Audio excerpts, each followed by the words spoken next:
السلام علیکم ورحمۃ اللہ وبرکاتہ۔ امید کرتی ہوں آپ سب خیریت سے ہوں گے۔ بغل میں بچہ۔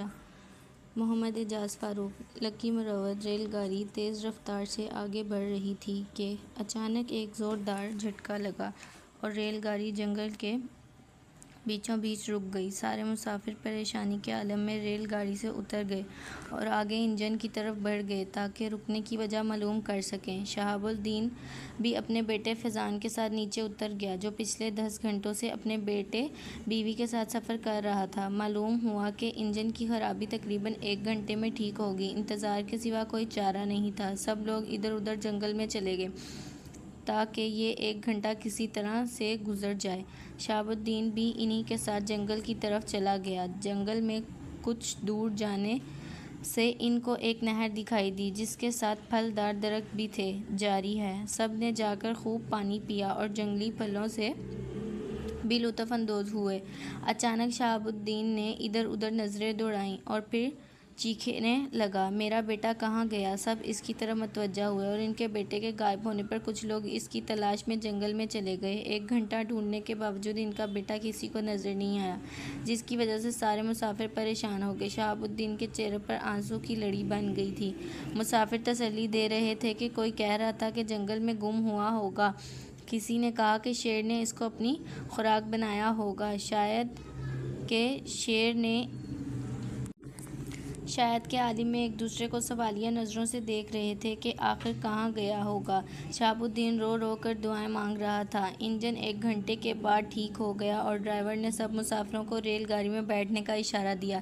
شہاب الدین لڑکھڑاتے قدموں سے اپنے ڈبے میں داخل ہوا۔ جوں ہی وہ اپنے ڈبے میں داخل ہوا تو اگلا لمحہ حیران کن تھا اور ان کی خوشی کی کوئی انتہا نہ رہی۔ ان کا بیٹا برتھ پر مزے کی نیند میں خراٹے لے رہا تھا۔ اس نے خوشی سے پھولے نہ سماتے ہوئے سب مسافروں کو بلایا اور انہیں بھی اپنی خوشی میں شامل کر لیا۔ بیوی نے بتایا کہ وہ تو تمہارے ساتھ گیا ہی نہیں تھا۔ اس نے اپنے پیارے بیٹے کو جگایا اور گلے لگا کر خوب پیار کیا۔ اس دوران مسافروں میں سے ایک مسافر نے کہا، بغل میں بچہ شہر میں ڈھنڈورا۔ چچا زاد کا کیک۔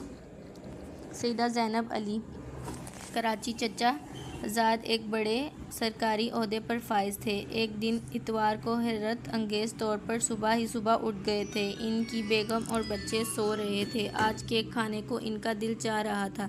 بیگم سو رہی تھی اور ابھی سب دکانیں بھی بند تھیں۔ آخر انہوں نے سوچا کہ کیوں نہ خود ہی کیک بنا لیں۔ بس یہ خیال آتے ہی وہ کھڑے ہوئے اور باورچی خانے کی طرف لپکے۔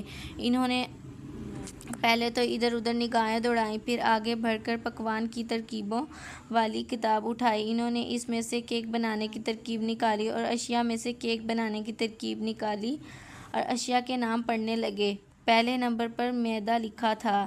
نظر کمزور ہونے کی وجہ سے میدے کی جگہ بیسن نکال لیا۔ اب ان کو انڈا درکار تھا۔ انڈا نکال کر اسے توڑنے ہی والے تھے کہ وہ ان کے ہاتھ سے چھوٹ کر زمین پر جا گرا۔ جاری ہے۔ انہوں نے جھنجھلا کر پیڑ پٹکے اور دوسرا انڈا نکال کر ڈال دیا۔ اب انہوں نے پیسی چینی اور کوکو پاؤڈر کی تلاش شروع کی۔ پیسی چینی تو مل گئی مگر کوکو پاؤڈر نہ ملا۔ تنگ آ کر انہوں نے اس کو تلاش کرنا ترک کیا اور پیسی چینی کا پیکٹ اٹھا کر اس پتیلے میں ڈالنے لگے، مگر ان کی نظریں اس وقت پتیلے کی بجائے کتاب پر تھیں، جس کا نتیجہ یہ نکلا کہ آدھی سے زیادہ چینی نیچے گر گئی۔ انہوں نے اسے صاف کرنے کی زحمت نہ کی اور اب بیکنگ پاؤڈر کی تلاش میں تھے۔ وہ تو نہ ملا لیکن سرکے کو عرق گلاب سمجھ کر پتیلے میں ڈال دیا۔ اچانک ان کو یاد آیا کہ وہ تیل ڈالنا بھول گئے۔ یہ یاد آتے ہی وہ تیل کی طرف لپکے اور اس کا پیکٹ اٹھا لائے۔ پیکٹ کھولنے کے دوران ہی وہ پھٹ گیا۔ آدھا تیل نیچے بہہ گیا، باقی پتیلے میں الٹ گیا۔ اس کے بعد انہوں نے ان سب کا آمیزہ بنایا اور پتیلا اٹھا کر اوون کی طرف